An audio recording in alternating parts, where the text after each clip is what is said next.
Aspirants, कैसे हो आप लोग। आई होप आप सभी अच्छे होंगे एंड अपने एग्जाम की प्रिपरेशन कंटिन्यू कर रहे होंगे।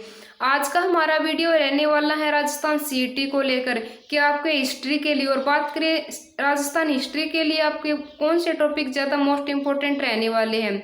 सबसे पहले मैं एक बात क्लियर कर देना चाहती हूँ कि मैं मोस्ट इम्पोर्टेंट टॉपिक किस सेंस में कर रही हूँ।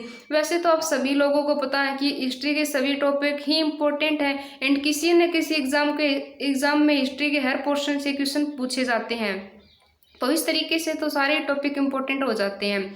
बट है ना, इम्पोर्टेंट इस बात पे डिपेंड करता है कि आपके सिलेबस में हिस्ट्री का कौन सा पोर्शन या टॉपिक मेंशन कर रखा है। और अगर इस सीईटी एग्जाम की बात करें तो हिस्ट्री के आपके केवल 5 ही टॉपिक मेंशन कर रखे हैं, तो मैं तो यही कहूँगी कि इन्हीं टॉपिक को आपको पढ़ना चाहिए एंड रिविजन करना चाहिए। अगर आपने इसके अलावा भी टॉपिक पढ़ लिए हैं ना तो वेल एंड गुड, और अब तो लास्ट के टाइम में केवल इन्हीं टॉपिक को रिविजन कीजिएगा। तो सबसे पहले हम बात करते हैं ये कौन से टॉपिक्स हैं। इसमें पहला टॉपिक है आपका राजस्थान की सभ्यता वाला टॉपिक। उसके बाद दूसरा टॉपिक है राजस्थान की इतिहास की महत्वपूर्ण घटनाएं एंड राजवंश। तीसरा है 1857 की क्रांति एंड उसमें राजस्थान का योगदान। चौथा टॉपिक है राजस्थान का किसान व जनजातीय आंदोलन एंड लास्ट वाला है राजस्थान का प्रजामंडल आंदोलन वाला। यही 5 टॉपिक आपके सिलेबस में मेंशन है, तो इन्हीं को आपको बार बार पढ़ना चाहिए, न कि इसके अलावा जो टॉपिक पढ़ने चाहिए आपको। तो देखिए, अगर आप सभ्यता वाला टॉपिक पढ़ने बैठते हैं तो उसमें क्या करते हैं कि आपके पता है राजस्थान में 15 से 20 सभ्यता स्थल हैं, उन सारों के बारे में पढ़ते हैं, तो ये अच्छा नहीं रहता।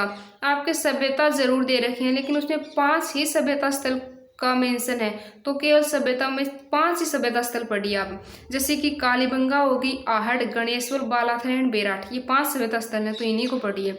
इसके अलावा अगला टॉपिक है राजस्थान का राजवंश वाला और इतिहास की महत्वपूर्ण घटनाएं। तो राजवंश में 3 से 4 राजवंश जैसे हो गए, राठौड़ हो गए, गोइल हो गए, कछवा हो गए, यही सब पढ़ लीजिए आप 3 से 4 राजवंश के बारे में। और महत्वपूर्ण घटनाएं में आप ऐसे देख लीजिए कि इनकी स्थापना कब हुई थी इन राजवंश की, इनका संस्थापक कौन सा था, इनमें सबसे पराक्रमी शासक कौन सा था, इनके मतलब कि जो दिल्ली के शासकों जैसे कि सल्तनत पीरियड में हो गया, इनसे कैसे रिलेशन थे, और खासकर तौर पर कि मुगल्स के साथ इनके रिलेशन कैसे थे, ये सब हो गए महत्वपूर्ण घटनाओं में। इसके बाद अगला टॉपिक आता है 1857 की क्रांति।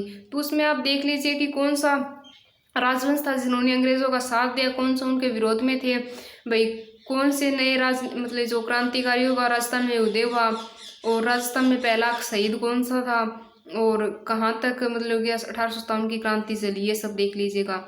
और बात करें आगे प्रजामंडल आंदोलन में, तो भाई किस प्रजामंडल की स्थापना किसने की थी, कहाँ पर की गई थी, एंड कौन से ऐसे प्रजामंडल हैं जो राजस्थान के बाहर स्थापित हुए थे, एंड इनका एम क्या था प्रजामंडल स्थापित करने के, राजस्थान में कितने प्रजामंडल रहे, ये सब।